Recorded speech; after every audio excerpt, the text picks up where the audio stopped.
وإذا قرئ القرآن فاستمعوا له وأنصتوا لعلكم ترحمون. عن أبي هريرة رضي الله تعالى عنه قال قال رسول الله صلى الله عليه وسلم جعل الإمام ليؤتم به فإذا كبر فكبروا وإذا قرأ فأنصتوا. رواه أبو داود والنسائي والترمذي بسند صحيح. عن عبادة بن الصامت رضي الله تعالى عنه قال قال رسول الله صلى الله عليه وسلم لا صلاة لمن لم يقرأ بفاتحة الكتاب. রাহুল বুখারী মুসলিম। সম্মানিত জুমার খুতবায় উপস্থিত দিনী মুসলিম ভাই ও বোন, প্রশংসা আল্লাহর জন্য, শান্তি অবতীর্ণ হোক আল্লাহর রাসূলের উপর সাল্লাল্লাহু আলাইহি ওয়াসাল্লাম। আমাদের বিগত খুতবা অনুযায়ী আজকের জুমার খুতবা হচ্ছে তাকবীরে তাহরিমার পরে সানা পড়েছি। তারপরে আমাদের জরুরি কর্তব্য হচ্ছে কেরাত, সূরা ফাতিহা ও অন্যান্য সূরা। আজকে আমাদের বক্তব্যের বিষয়বস্তু হচ্ছে সূরা ফাতিহা ও অন্যান্য সূরা পড়া। এ ব্যাপারে আল্লাহ তাআলা বলেন, ওয়াইদা কুরিয়াল কুরআনু ফাসতামিউ লাহু ওয়া আনসিতু লাআল্লাকুম তুরহামুন। যখন তোমাদের সামনে কোরআন মাজিদ পড়া হবে, তিলাওয়াত করা হবে, তখন তোমরা মনোযোগ সহকারে কান লাগিয়ে শোনো, তাহলে তোমাদের প্রতি আল্লাহর পক্ষ থেকে দয়া হবে, তাহলে তোমাদের উপরে আল্লাহর পক্ষ থেকে দয়া করা হবে। এই কথা আল্লাহ তাআলা বলেন। তিনি বলেন, তোমাদের সামনে যখন কোরআন তেলাওয়াত হবে তখন তোমরা মনোযোগ সহকারে কান লাগিয়ে চুপ করে শোনো, তোমাদের প্রতি দয়া করা হবে। অত্র আয়াতে কোরআন তেলাওয়াত করলে শুনতে হবে বলে আল্লাহ তাআলা আদেশ করেন। অত্র আয়াতটি আমরা ইমামের পিছনে সূরা ফাতিহা পড়ি তখন প্রযোজ্য কি না। আবু হুরায়রা রাদিয়াল্লাহু তাআলা আনহু বলেন, রাসূল সাল্লাল্লাহু আলাইহি ওয়াসাল্লাম বলেছেন, ইন্নামা জুইলাল ইমামু লিইউতাম্মা বিহি। ইমাম নির্ধারণ করা হয় তাকে অনুসরণের জন্য। ফাইদা কাব্বারা ফাকাব্বিরু। যখন ইমাম আল্লাহু আকবার বলেন তখন তোমরা আল্লাহু আকবার বলো। ওয়াইদা কারা ফানসিতু। আর যখন ইমাম তেলাওয়াত করবে তখন তোমরা চুপ থাকো। এ ব্যাপারে বর্ণনা মুসলিমেও রয়েছে। অত্র হাদিসটি আবু দাউদ, নাসাই, তিরমিজিতে রয়েছে সহিহ সূত্রে। সম্মানিত দিনী ভাই বোন, আমাদের জন্য জরুরি যে আমরা অবগত হই সূরা ফাতিহা পড়ব কি না এককভাবে এবং ইমামের পিছনে। তাতে আমরা এক পর্যায়ে শেষে গিয়ে আমিন বলবো কি না এবং তা জোরে না ধীরে। বাকি আরও দু একটি কেরাত কোন সূরাগুলি কোন সময়ে পড়ব আমরা এ বিষয়ে গুরুত্বপূর্ণ সংক্ষিপ্ত তথ্যবহল বিবরণের চেষ্টা করব ইনশাআল্লাহুল আজিজ। সম্মানিত দিনী ভাই বোন, উবাদা ইবনে সামিত রাদিয়াল্লাহু তাআলা আনহু বলেন, রাসূল সাল্লাল্লাহু আলাইহি ওয়াসাল্লাম বলেছেন, লা সালাতা লিমান লাম ইয়াকরা বিফাতিহাতিল কিতাব। যে ব্যক্তি সূরা ফাতিহা পড়বে না তার সালাত হবে না। বুখারী মুসলিম। ইমাম বুখারী রাহিমাহুল্লাহ সবাকেই সূরা ফাতিহা পড়তে হবে মর্মে একটি অধ্যায় উল্লেখ করেন। তাতে তিনি বলেন, ইমামকে সূরা ফাতিহা পড়তে হবে, মুক্তাদিকে সূরা ফাতিহা পড়তে হবে, একাই হলেও পড়তে হবে, জামাতবদ্ধ হলেও পড়তে হবে, সরবে কেরাত হলেও পড়তে হবে, নীরবে কেরাত হলেও পড়তে হবে। এই লম্বাভাবে একটি অধ্যায় উল্লেখ করেন ইমাম বুখারী রাহিমাহুল্লাহ এবং হাদিসগুলি তিনি ধারাবাহিকভাবে পেশ করেন। তাতে বোঝা যায় যে সবাকেই সূরা ফাতিহা পড়তে হবে, পড়তেই হবে, অন্যথায় সালাত হবে না বলেই স্পষ্ট করা হয়েছে। উবাদা ইবনে সামিত রাদিয়াল্লাহু তাআলা আনহু বলেন, কুন্না খালফান নবী সাল্লাল্লাহু আলাইহি সাল্লাম ফি সালাতিল ফজরে, আমরা একদা ফজরের সালাতে রাসূলের পিছনে ছিলাম। ফাকারা, তিনি যখন তেলাওয়াত করলেন, ফাসাকুলাত আলাইহি, কেলাত তার উপরে ভারী হয়ে গেল, ঠিক মতন পড়তে পারছেন না, তেলাওয়াত ভারী হয়ে গেল। ফালাম্মা ফারাগা, যখন তিনি সালাত শেষ করলেন তখন তিনি বললেন যে লাআল্লাকুম তাকরাউনা খালফা ইমামিকুম, সম্ভবত তোমরা তোমাদের ইমামের পিছনে কোরআন তেলাওয়াত করছিলা, যার কারণে আমার উপরে কোরআন ভারী হয়ে গেল। কুলনা নাম দালিকা ইয়া রাসূলুল্লাহ, জি আল্লাহ রাসূল, আমরা আপনার পিছনে কোরআন মাজিদ পড়ছিলাম, এটাই ঠিক।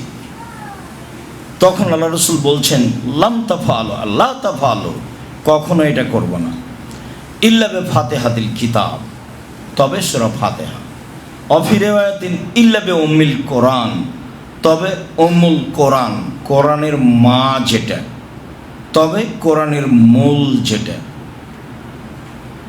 লিআন্নাহু লা সালাতা লিমান লা ইয়াকরা বিহা, কেননা যে ব্যক্তি সূরা ফাতিহা পড়বে না তার সালাত হবে না। এই কথা রাসূল সাল্লাল্লাহু আলাইহি সাল্লাম সাহাবীগণকে বললেন। সাহাবীগণ পিছনে কোরআন তেলাওয়াত করছিলেন, যা তার উপরে ভারী হয়ে গেছিল। তিনি সালাম ফেরার পরে বললেন, সম্ভবত তোমরা কোরআন পড়ছিলে আমার পিছনে। জি হ্যাঁ, আমরা আপনার পিছনে কোরআন মাজিদ পড়ছিলাম।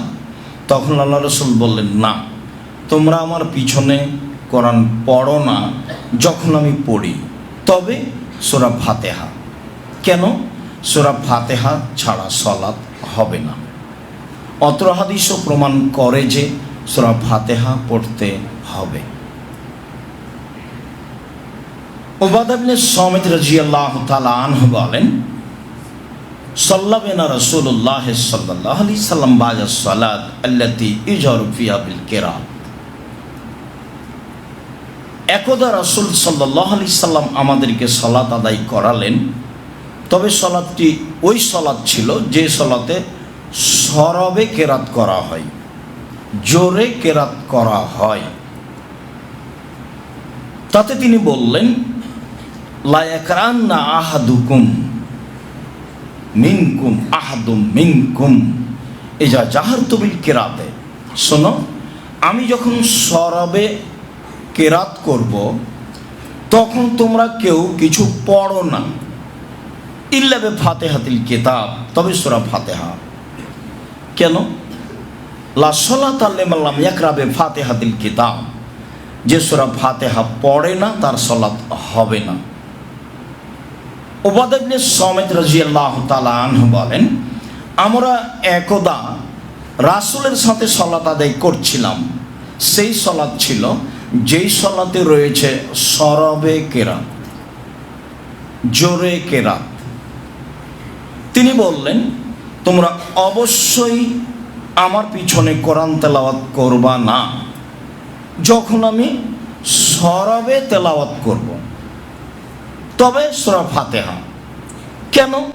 সূরা ফাতিহা ছাড়া সালাত হবে না। ইয়াজিদ ইবনে শারিক বলেন, আন্নাহু সাআলা উমর ইবনুল খাত্তাব রাদিয়াল্লাহু তাআলা আনহু বিল কিরাতি খালফাল ইমামে। উমর ইবনুল খাত্তাবকে তিনি একদা জিজ্ঞাসা করেন যে আমরা ইমামের পিছনে কেরাত করব কি না। তিনি বললেন যে তোমরা ইমামের পিছনে কেরাত করো না, তবে সূরা ফাতিহা, সূরা ফাতিহা পড়ো। তা আমি বললাম, মাইন কুনতা আনতা, আপনি ইমাম হলেও পড়ব? তিনি বললেন, মাইন কুন্ত আনা, আমি ইমাম হলেও পড়বা। তারপর তিনি বলছেন যে ওয়াইন কুনতা জাহারতা, আপনি যখন সরবে কেরাত করবেন তখনও পড়ব? তো উমর বললেন, এই যা কুন্ত জাহারত, যখন আমি সরবে কেরাত করব তখনও সূরা ফাতিহা পড়বা। উমর রাদিয়াল্লাহু তাআলা আনহু অত্র হাদিসে সরবে সূরা ফাতিহা পড়ার জন্য আদেশ করেন যখন ইমামের কেরাত রয়েছে জোরে সরবে। জাবির রাদিয়াল্লাহু তাআলা আনহু বলেন, কুন্না নাকরাউ ফি যুহরি ওয়াল আসরি খালফাল ইমামে, আমরা ইমামের পিছনে জোহর আসর সালাত আদায় করতাম। আমরা ইমামের পিছনে জোহর আসর সালাত আদায় করতাম। তাতে আমরা পড়তাম ফি রাকাতানিল উলায়াইনি বিফাতিহাতিল কিতাব ওয়া বিসূরাতিন, সূরা ফাতিহা পড়তাম, তার সাথে অন্য সূরা পড়তাম জোহরে ও আসরে। অতীতের বিগত হাদিসগুলিতে প্রমাণ হলো যে সরবে কেরাত হলে শুধু সূরা ফাতিহা, জোরে কেরাত হলে শুধু সূরা ফাতিহা। অত্র হাদিসে প্রমাণ হয় যে আমরা পড়তাম, সাহাবীগণ বলছেন এটা আমাদের নীতিগত অভ্যাস, এটা আমাদের অভ্যাসে ছিল, আমরা পড়তাম ইমামের পিছনে জোহর আসরের কেরাতে সূরা ফাতিহা এবং অন্য একটি সূরা। তাহলে যখন ইমাম নীরবে রয়েছেন তখন সাহাবীগণ সূরা ফাতিহা ছাড়াও অন্য সূরা পড়তেন। তাতে ইমাম কোনটা পড়ছেন এটা তো কেউ জানে না, কেননা সবাই তো নীরবে আছে। সূরা ফাতিহা ছাড়া অন্য পড়তেন মর্মে হাদিস সহিহ। তাতে তিনি বলেন, অফির রাকাতাইনিল উখরায়াইনি, তবে শেষ দুই রাকাতে বিফাতিহাতিল কিতাব, শুধু সূরা ফাতিহা। আমরা রাসূলের পিছনে জোহর আসরে প্রথম দুই রাকাতে সূরা ফাতিহা এবং অন্য সূরা পড়তাম। আমরা রাসূলের পিছনে জোহর আসরে শেষের দুই রাকাতে শুধু সূরা ফাতিহা পড়তাম। অত্র হাদিসে বোঝা যায় যে সাহাবীগণ নবী করিম সাল্লাল্লাহু আলাইহি সাল্লামের পিছনে জোহর আসরে নীরবে কেরাতে সূরা ফাতিহা পড়তেন, প্রথম দুই রাকাতে অন্য সূরাও পড়তেন, শেষের দুই রাকাতে শুধু সূরা ফাতিহা পড়তেন। সম্মানিত দিনী ভাই বোন, এই ছেলে ঘুমাচ্ছ কেন ওখানে? প্রয়োজনে জায়গা পরিবর্তন করতে হবে, আপনার কাছে আলোচনা যেন স্বাভাবিক মনে না হয়। না, আর আপনি গতানুগতিক জুমায় এসেছেন এটাও যেন মনে না হয়। আপনাকে আমি খুব ভালোবাসি, আপনি দূর দূরান্ত থেকে আসবেন এটা আমি কামনা করি। একাই আসবেন না, বন্ধু বান্ধব ভাই বোন আত্মীয় স্বজনকে নিয়ে আসবেন, এটা আমি ঐকান্তিক কামনা করি।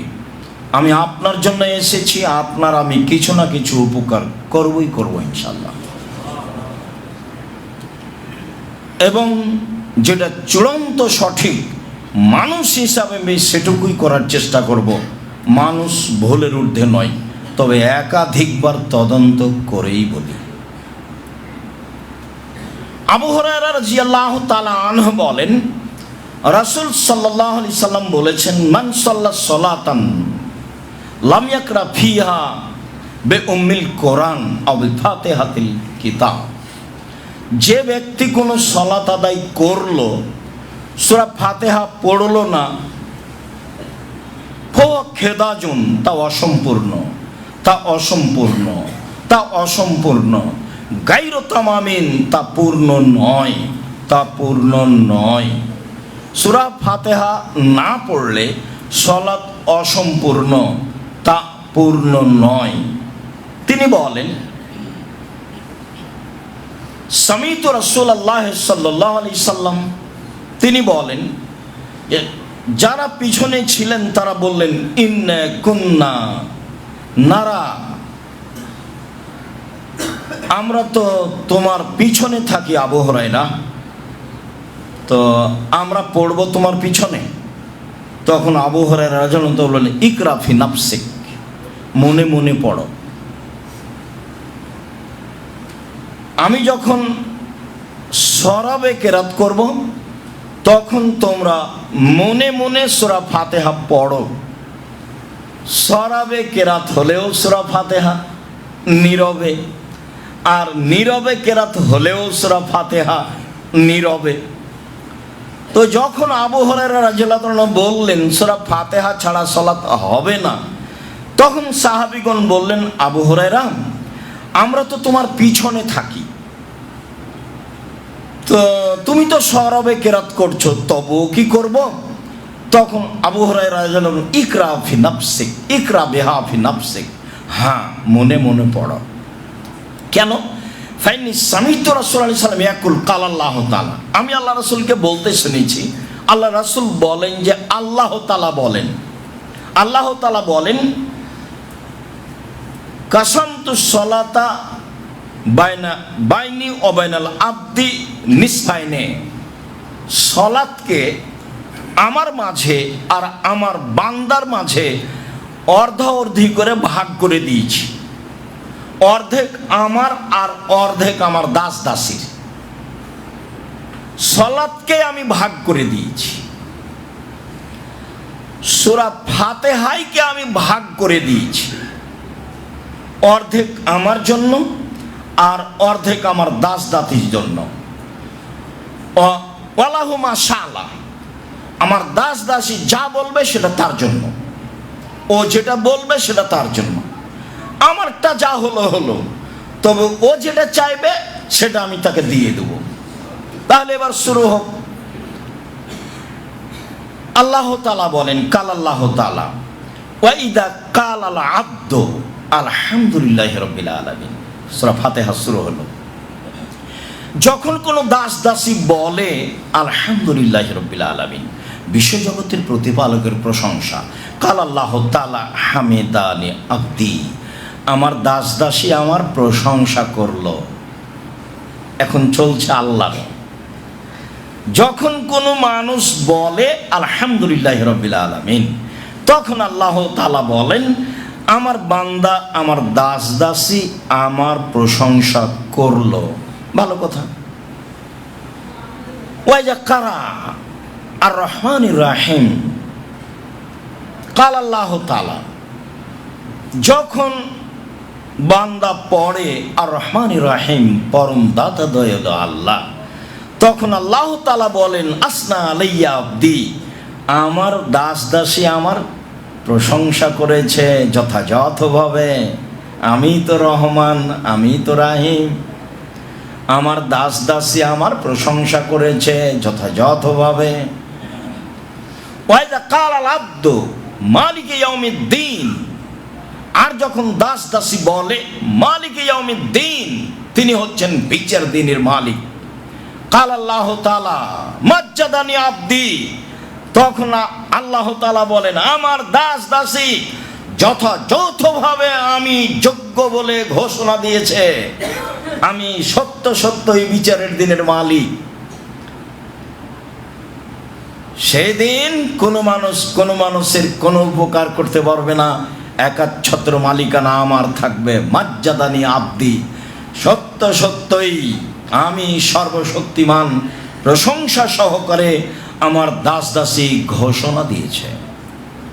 ওয়াইজা কালাল আবদু ইয়াকা না'বুদু ওয়া ইয়াকা নাস্তাঈন, যখন আমার দাস দাসী বলে একমাত্র তোমারই ইবাদত করি, একমাত্র তোমার নিকটেই সাহায্য চাই, কাল আল্লাহ তাআলা, তখন আল্লাহ তাআলা বলেন, হাজা বাইনি ওয়া বাইনা আবদি, এবার হয়েছে আমার অর্ধেক আর আমার দাস দাসীর অর্ধেক। ওয়ালাহু মা শাআল্লাহ, ও যা চেয়েছে সেটা আমি করে দিলাম। ও বলল যে আমি তোমার কাছেই সাহায্য চাই, তোমারই ইবাদত করি, ঠিক আছে, অর্ধেক আমার অর্ধেক তোমার, অর্ধেক আমার অর্ধেক তোমার। তাতে চেয়েছে চেয়েছো যা, তা আমি দিয়ে দিলাম।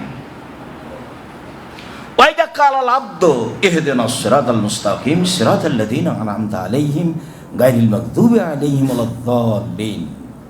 হে আমাদের প্রতিপালক, সঠিক সহজ সরল পথ দেখাও। কে বলে এই দিকে আসো, কে বলে ওই দিকে আসো, কে বলে এই দলে আসো, কে বলে ওই দলে আসো, কে বলে এই মাঝাবে আসো, কে বলে ওই মাঝাবে আসো। কত যে ধর্মের নামে দল আছে, আমি কোন পথে যাই? তুমি আমাকে সঠিক সহজ সরল পথ দেখাও। তখন আল্লাহ তাআলা বলছেন, আচ্ছা ঠিক আছে, তোমার কথা আমি মেনে নিলাম, যা বললে সেটা আমি করে দিলাম, তোমাকে আমি সৎ পথ দেখিয়ে দিলাম। আমিন। আল্লাহ তুমি কবুল করো। অর্ধেক বান্দার অর্ধেক আল্লাহ, অর্ধেক বান্দার অর্ধেক আল্লাহ। এবার আপনি বলেন সূরা ফাতিহা পড়বেন কিনা? না পড়লে তাহলে আমরা ফাঁকে আছি, এ কথাই ঠিক। সূরা ফাতিহা পড়তে হবে না মর্মে কত যে কথা আছে। আল্লাহুস সামাদ, তারপরে তার মধ্যে এই আয়াতটি, যখন কোরআন তেলাওয়াত করা হবে তখন চুপ থাকো। কোরআন তেলাওয়াত করা হচ্ছে, চুপ থাকি, তাহলে তার কিছু বলা লাগে না, সব জায়গাতেই চুপ থাকা লাগে। পৃথিবীর কোনো বিদ্বান, কোনো ইমাম, কোনো মুহাদ্দিস সূরা ফাতিহা পড়তে হবে না মর্মে আয়াতটি পেশ করেননি। পৃথিবীর কোনো মুফাসসির একবারে সেই কাল থেকে এই কাল পর্যন্ত সূরা ফাতিহা পড়তে হবে না মর্মে অত্র আয়াতটি পেশ করেনি। অথচ আমরা ঠিকই সমাজে এক শ্রেণীর দ্বীনি ভাইদের নিকট থেকে শুনতে পাচ্ছি যে সূরা ফাতিহা পড়তে হবে না মর্মে এই আয়াত। যদি এইভাবে ব্যবহার করা হয় তাহলে অত্র আয়াতের সাথে অন্যায় আচরণ করা হচ্ছে মর্মেই আমরা পূর্ণ অবগত। আর যা বলছিলাম প্রায় সব বুখারী, মুসলিম, আবু দাউদ, নাসাই, তিরমিজি, সব সহিহ হাদিস। সবাইকেই সূরা ফাতিহা পড়তে হবে, জরুরি। আর না পড়ার ব্যাপারে অবাক হবেন আপনি, এত জাল জয়ীফ হাদিস বলা আছে মানুষের বানানো। দু একটা শোনাই। মান কারা খালফাল ইমামে মুলিয়া ফুহ নারান, কেউ যদি ইমামের পিছনে সূরা ফাতিহা পড়ে তাহলে তার মুখটা আগুনে পূর্ণ করে দেওয়া হোক, আগুন মুখে ঢুকে দেওয়া হোক। আর একটা বর্ণনা আছে, অমান কারা খালফাল ইমামে ফাকাদ আখতা আনিল ফিতরা, কেউ যদি ইমামের পিছনে সূরা ফাতিহা পড়ে তাহলে ইসলাম থেকে বের হয়ে গেল। আরেকটা জাল হাদিস আছে, মান কারা খালফাল ইমামে ফালা সালাত লাহু, কেউ যদি ইমামের পিছনে সূরা ফাতিহা পড়ে তাহলে তার সালাত হবে না। মানে মুখামুখি উল্টা উল্টি। ওদিকে বুখারী মুসলিমের হাদিস সূরা ফাতিহা ছাড়া সালাত হবেই না, আর এখানে জাল মানুষের বানানো হাদিস, জয়ীফ হাদিস, যে সূরা ফাতিহা না পড়লে সালাত হবে না। কঠিন ব্যাপার। আর একটা ওয়াদিত্ত আন্নাল্লাযী ইয়াকরাউ খালফাল ইমামে ফিহি হাজারুন, আমি চাই কেউ যদি ইমামের পিছনে সূরা ফাতিহা পড়ে তাহলে মুখখানে একবার পাথর ছুঁড়ে মারি। ওমান কারা খালফাল ইমামে ওয়াদিত্ত আন্নাল্লাযী ইয়াকরাউ খালফাল ইমামে ফিহি জামরাতুন, আমি চাই কেউ যদি ইমামের পিছনে পড়ে তাহলে তার মুখে একটা আগুনের ওই খণ্ড, যেগুলো টুকরা বা কয়লা আগুন হলো, এটা মুখে ঢুকিয়ে দেবে। তাহলে এত হাদিস থাকলে মানুষ সূরা ফাতিহা পড়বে? ভাববারও তো বিষয়, মানুষ তো ভাবেই। এভাবে দেখা যায়। আমি জানি না যে আপনি রাসূল সাল্লাল্লাহু আলাইহি সাল্লামের সালাত বনাম প্রচলিত সালাত বইটা কেন পড়েন না। আমি দুঃখিত। আমি চেয়েছি, আমি আপনার জন্যই লিখেছি। আপনি ছাড়া অন্য কেউ পড়বে, অন্য ভাষীরা পড়বে, ভাষা তো বাংলাতে লেখা আছে, তো ওইভাবে উর্দু ভাষী পড়বে, ফার্সি ভাষার লোক পড়বে, বাংলা ভাষার লোক পড়বে। আপনি যদি কোনো দিন অন্য ভাষায় ভাষান্তর করেন, আমি তো চাঁপাইনবাবগঞ্জের মানুষ, যা লিখেছি চাঁপাইনবাবগঞ্জের ভাষাতে লিখেছি। 1 বছর চেষ্টা করেছিলাম দোয়ার বইটা নিয়ে যে ভালো করে সুন্দর করে পেশ করব আপনাদের সামনে। বছরের শেষে দেখা গেল যে এটা সংশোধন করা হয়নি। তখন আমি বললাম যে সংশোধন লাগবে না, চাঁপাইনবাবগঞ্জের ভাষাতে বই লিখবো, যা হবে হবে। মানুষ কোনো রকম ছেঁচড়া মেচড়া করে বুঝলেই হলো যে আমি কি বলছি। আমি তো জাতির খুব কাছাকাছি থাকতে চাই।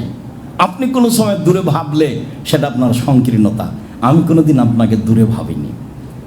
আমি যেটা বলেছি আল্লাহকে বলেছি, যারা সঠিক কথা বলল না তারাই জাতির সবার সামনে, এইটা আমি তোমার কাছে চাচ্ছি না। আমি তাদের সামনে যেতে চাচ্ছি এ কথা নয়, তুমি সর্বশক্তিমান। যেখানে দেশের সর্বশ্রেণীর মানুষ আছে, উঁচু শ্রেণীর মানুষ, নিম্ন শ্রেণীর মানুষ, সামাজিকভাবে বড় পদের মানুষ, তুমি সেখানে এমন একটা বলিষ্ঠ কণ্ঠের মানুষ দাও, এমন ভাবে বলবে তার কথাই যেন থাকবে মাঠ ঘাট একবারে ধুলায় একাকার হয়ে যাবে, সব হবে কোরআন এবং সহিহ হাদিস। তুমি তো পারো, তুমি করো না কেন? করো তুমি, এটা তোমার কাছে চাচ্ছি। আর যদি বলো যে না তোমাকে দিয়ে হবে, তাহলে জাতির সামনে গ্রহণীয় করো। যারা খুতবা দিতে পারে সবার সামনে, তাদের তো কেসা কাহিনী চলে।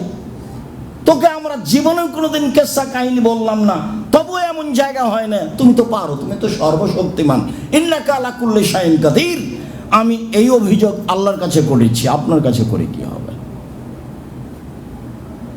উনি যদি এতে করলেন মনে করেন তো করলেন, উনি যদি মনে করেন তাতে করলেন আছে তো করলেন। তবে আমি মানুষ হিসাবে চেষ্টা চালিয়ে যাচ্ছি। সম্মানিত দিনী ভাই বোন, ধর্মের ব্যাপারে আপনার সামান্যতম ক্ষতি করব এরকম কোনো লক্ষ্য উদ্দেশ্য নিয়ে জাতির সামনে দাঁড়ায়নি, কোনো দিন না। আপনার সাথে আছি, মুখে কলমে মিডিয়ায় থাকবো ইনশাআল্লাহ। সম্মানিত দিনী ভাই বোন, সূরা ফাতিহা শেষে আমিন। আবু হুরায়রা রাদিয়াল্লাহু তাআলা আনহু বলেন, রাসূল সাল্লাল্লাহু আলাইহি ওয়াসাল্লাম বলেছেন যে এজা আম্মানাল ইমাম ফা আমিনু, যখন ইমাম আমিন বলবে তখন তোমরা আমিন বলো। ফামান আফাকাত তামিনহু তামিনাল মালায়েকাতে গফিরা লাহু মা তাকাদ্দামা মিন যামবিহি। যার আমিন ফেরেশতার আমিনের সাথে মিশে যাবে, তার আগেকার সব পাপ ক্ষমা হয়ে যাবে। হাদিস বুখারী মুসলিম। এই উদ্দেশ্যে আমিন বলার চেষ্টা করতে হবে। কোনটা সঠিক আল্লাহ বুঝে আমল করার তৌফিক দান করে। আল্লাহুম্মা আমিন। আল্লাহুম্মা সাল্লি আলাইহি ওয়া বারিক।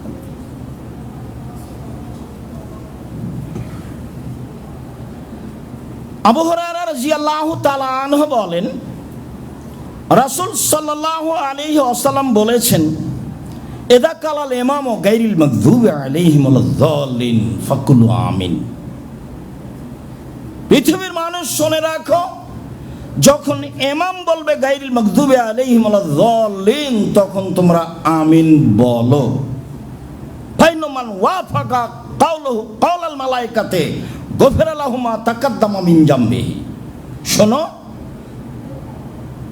মুক্তাদির ইমামের আমিন যদি ফেরেশতার আমিনের সাথে মিশে যায়, মিলে যায়, একসাথে হয়, তাহলে অতীতের সব পাপ ক্ষমা।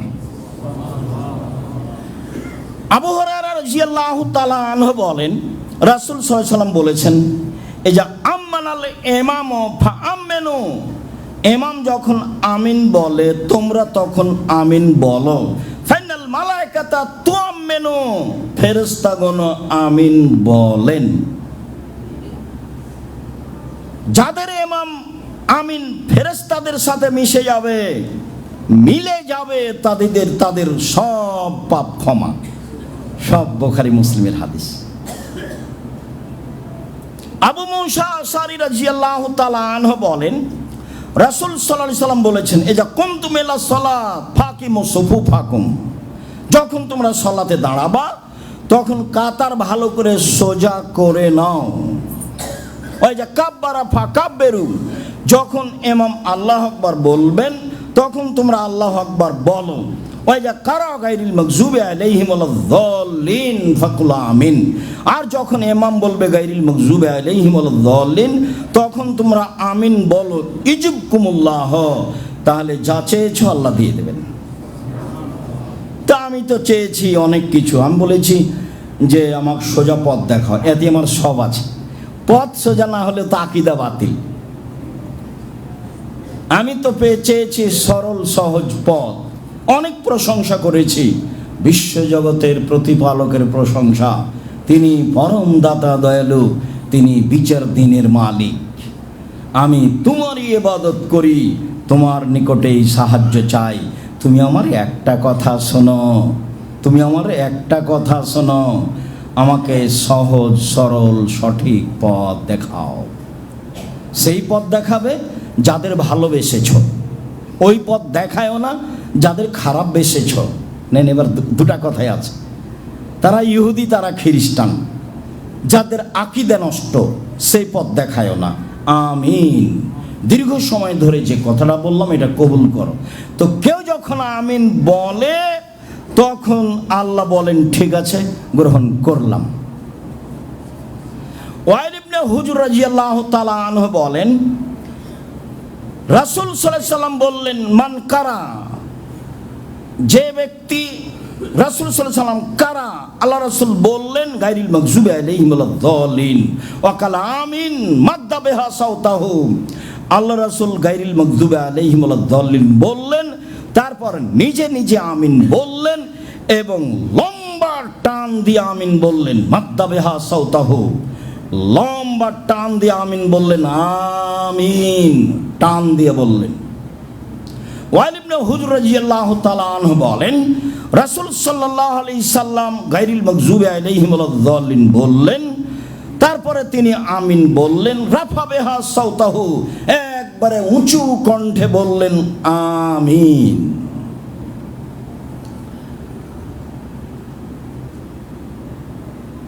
আয়েশা রাদিয়াল্লাহু তাআলা আনহা বলেন, হাসাদাত আলাইকুম আও হাসাদাতকুমুল ইয়াহুদ মা হাসাদাতকুম আলা শাইইন। ইহুদিরা খ্রিস্টানেরা তোমাদের দুইটা বিষয়ে হিংসা করে, আর কোনো বিষয়ে হিংসা করে না। একটা হলো আলা সালামে ও তামিনে, যখন তোমরা পরস্পর সালাম বিনিময় করো তখন তাদের খুব খারাপ লাগে, তারা এই কণ্ঠ ঘৃণা করে। আর যখন আমিন বলো তখন তাদের খুব খারাপ লাগে, তারা এই আমিন বলা অপছন্দ করে, ঘৃণা করে। এটা হলো ইহুদিদের গতি। ইমাম বুখারী বলছেন, বাবু জাহরিল ইমাম বিতামিন, ইমাম বুখারীর অধ্যায় আমিন জোরে বলার অধ্যায়। ইমামকে আমিন জোরে বলতে হবে মর্মে ইমাম বুখারী একটি অধ্যায় উল্লেখ করেন। তাতে তিনি বলেন, আম্মানা আব্দুল্লাহ ইবনে জুবায়ের ওমান ওয়ারাহু, আব্দুল্লাহ ইবনে জুবায়ের বিশিষ্ট সাহাবী আমিন বলেছিলেন, তার পিছনে যারা ছিল তারা আমিন বলেছিলেন। হাত্তা লিল মসজিদে লাজ্জাতান, এমন ভাবে আমিন বলল যে আমিনের শব্দে মসজিদ একবারে গম গম করে শব্দ দেখা দিল। আপনি পড়েন, বইয়ে লেখা আছে, বুখারী পড়েন। যদি সলাতুর রাসূলে খুব একটা ভালো না লাগে তো বুখারী পড়েন। যারা বুখারী পড়ায় ভারত, বাংলাদেশ, পাকিস্তানে তাদের খুব মান মর্যাদা, সব প্রতিষ্ঠানে সবাই তাদের কাছে নত হয়ে যায়, তাদেরকে খুব সম্মান দেয়। তো বুখারী পড়ালে সম্মান পাওয়া যায়, বুখারী মানলে সম্মান পাওয়া যায় না, পাওয়ার তো কথা।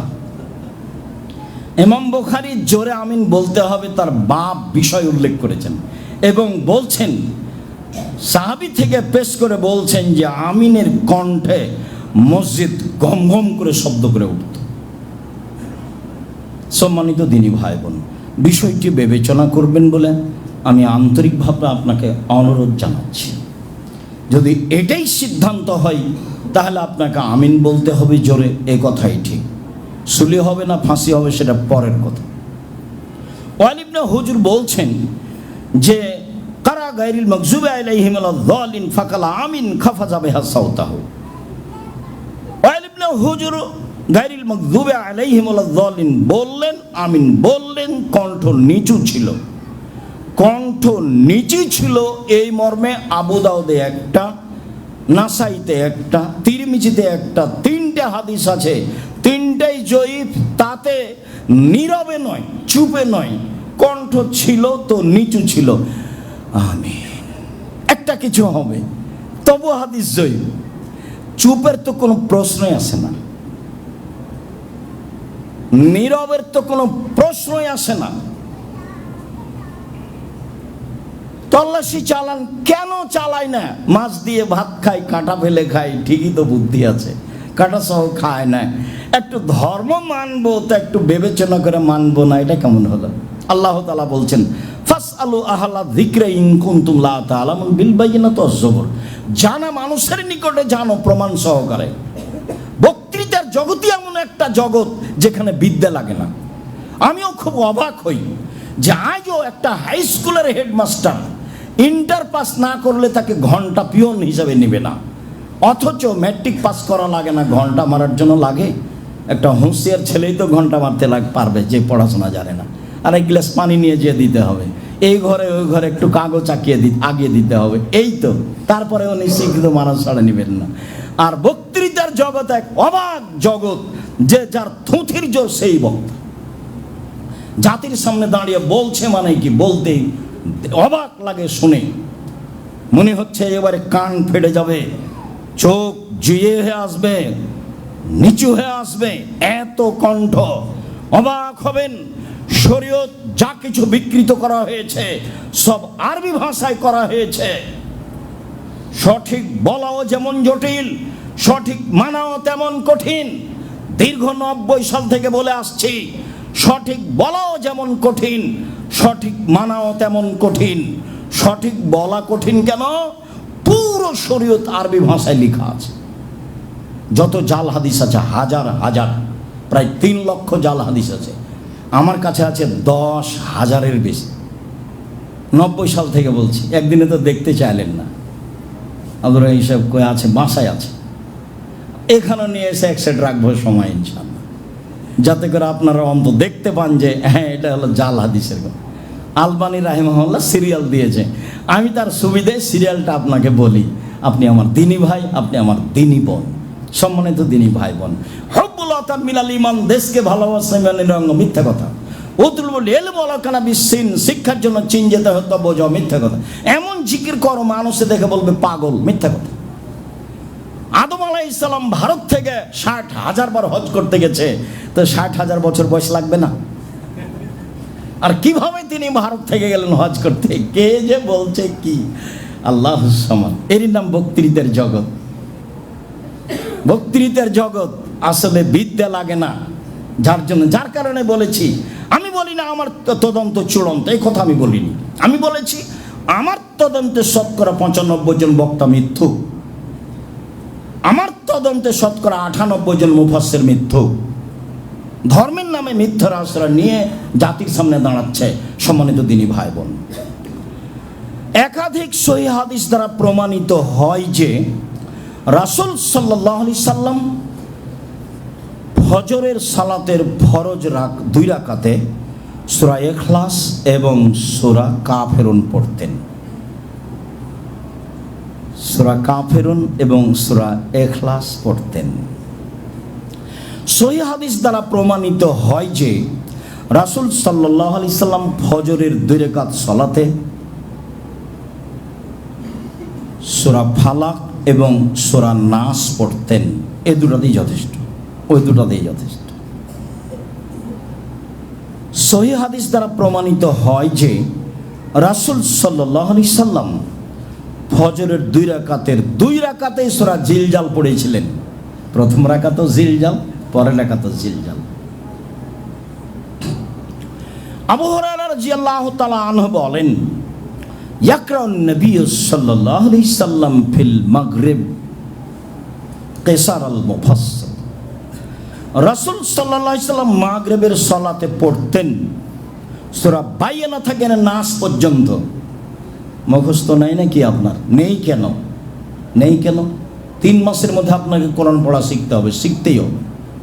অলসতায় দিন কাটে কেন? আপনি আমার দিনী ভাই, আপনি আমার দিনী বোন, কেন দিন কাটে? অন্তত 30তম পারা কোরআন মাজিদ মুখস্থ নাই কেন?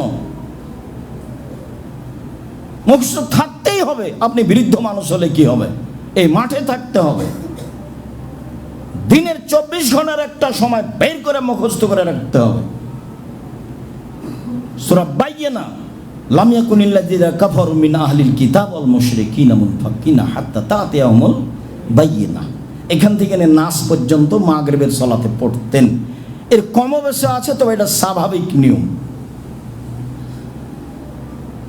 অফিল এশায় অসাতাল মুফাসসির, আর এশার সালাতে সূরা বুরুজ থেকে নিয়ে বাইয়িনা পর্যন্ত পড়তেন।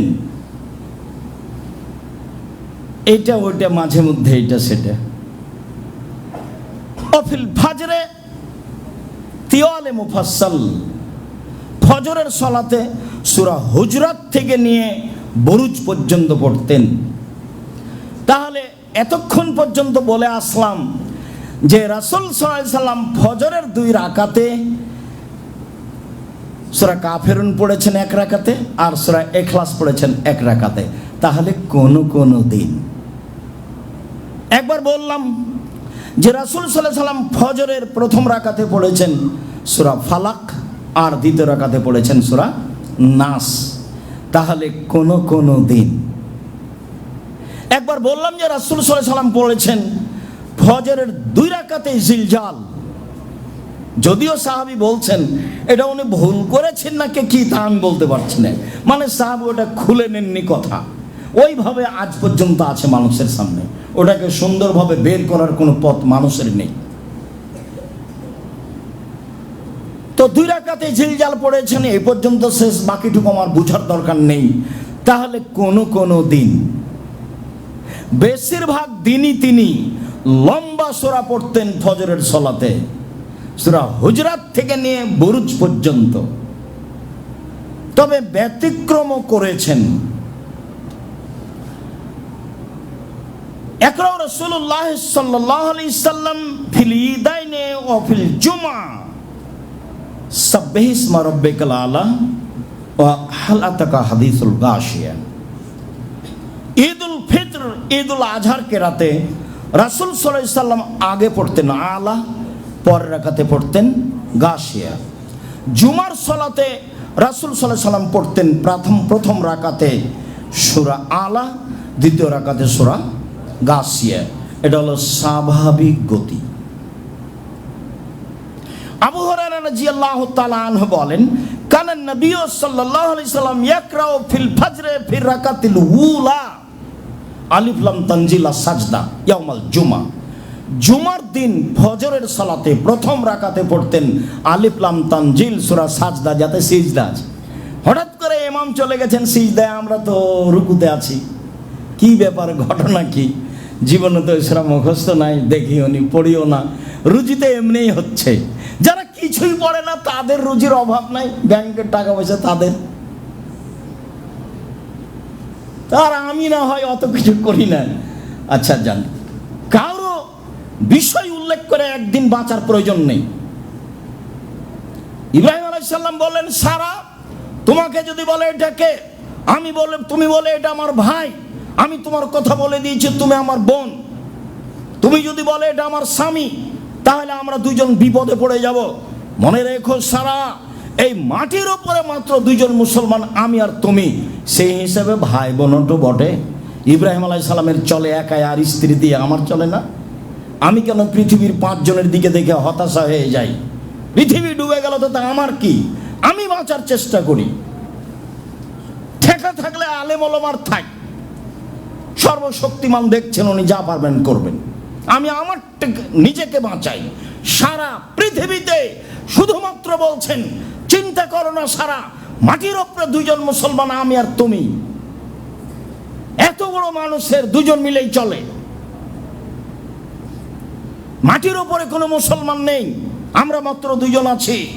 এত বড় মানুষের 2 জন দিয়ে চলে, যেটা মুহাম্মদ সাল্লাল্লাহু আলাইহি সাল্লামেরও বাপ। জিবরাইল আলাইহিস সালাম বলছেন, হাজা ইব্রাহিম ওয়া আবুকা ফাসাল্লিম আলাইহি, ইনি হচ্ছেন ইব্রাহিম, ইনি আপনার বাপ, আপনি তাকে সালাম দেন।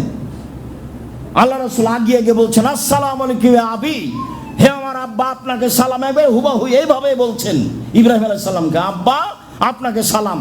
তখন ইব্রাহিম আলাইহিস সালাম বলছেন, ওয়া আলাইকাস সালাম ইবনি সালিহ ওয়ান নবিয়্যুস সালেহ, হে আমার সৎ ছেলে। ইব্রাহিম আলাইহিস সালাম বলছেন, আমার ছেলে তুমি। হে আমার সৎ ছেলে, তোমাকেও সালাম। তাহলে পৃথিবীর কত বড় মানুষ, তার চলে, আমার কেন চলে না? নিরাশা হবেন না। স্বামী স্ত্রী, আপনি নিজে আগে বাঁচার চেষ্টা করেন, স্ত্রীকে নিয়ে বাঁচার চেষ্টা করেন, পরিবারকে নিয়ে বাঁচার চেষ্টা করেন। সম্মানিত দিনী ভাই বোন, বলছিলাম আব্দুল্লাহ ইবনে মাসউদ বলছেন যে রাসূল সাল্লাল্লাহু আলাইহি সাল্লাম ফজরের সুন্নাত 2 রাকাতে আর মাগরিবের সুন্নাত 2 রাকাতে সূরা কাফেরুন আর সূরা ইখলাস কতবার যে পড়েছেন তা আমি হিসাব করতে পারবো না। খুব বিশিষ্ট হুঁশিয়ার সাহাবী আব্দুল্লাহ ইবনে মাসউদ, যাকে মনে করা হতো আব্দুল্লাহ ইবনে মাসউদ মনে হয় রাসূলের বাড়ির সদস্য। ভিতরে যায় আসে, আমরা বাহির থেকে এসে মনে করতাম যে আব্দুল্লাহ ইবনে মাসউদ মনে হয় রাসূলের বাড়ির সদস্য। ও তো ভিতরে চলে যায়, ও তো বের হয়ে আসে, ও তো ভিতরে চলে যায়, ও তো বের হয়ে আসে, তার মানে বেশি খবর জানেন। আব্দুল্লাহ ইবনে মাসউদ বলছেন আল্লাহ রাসূল ফজরের সলাতের 2 রাকাত সুন্নাতে আর মাগরিবের সলাতের 2 রাকাত সুন্নাতে কতবার যে সূরা ইখলাস এবং সূরা কাফিরুন পড়েছেন তা আমার হিসাবের বাহিরে। সম্মানিত দিনী ভাই বোন, আমরা আপনাকে কিছু কেরাতের নমুনা পেশ করছিলাম। এছাড়াও অনেক আরও সূরা পড়ার প্রমাণ আছে। তেওয়ালে মুফাসসাল তো যেগুলো বড় বড় সূরা সেগুলো আছেই, রাসূল সাল্লাল্লাহু আলাইহি সাল্লাম অন্যান্য সূরা যেগুলো পড়েছেন সেগুলো আছেই। মোটামুটি আপনাকে আমি যেটা পড়ার ব্যাপারে আন্তরিকভাবে অনুরোধ জানাচ্ছি যে আপনি চেষ্টা করবেন জুমার দিন ফরজ সলাতে প্রথম রাকাতে সূরা সাজদা, আলিফ লাম তানজিল, দ্বিতীয় রাকাতে সূরা তাহার, বা আপনার ইমাম সাহেব পড়বেন। এটা আপনি মুসল্লি হিসাবে ঐকান্তিক কামনা করি আপনার কাছে, এটাই সুন্নাত। আর জুমার সলাতে অন্য সূরা পড়ার প্রমাণ আছে, তবে প্রথম রাকাতে সূরা আলা, সাব্বিহিসমা রাব্বিকাল আলা, আর দ্বিতীয় রাকাতে হাল আতাকা হাদিসুল গাশিয়া। স্বাভাবিকভাবে আমরা চেষ্টা করি, ব্যতিক্রম 2-1 দিন সেটা ভিন্ন কথা। আপনিও আপনার ইমামকে দিয়ে এরকমই করার চেষ্টা করবেন, আশাবাদী।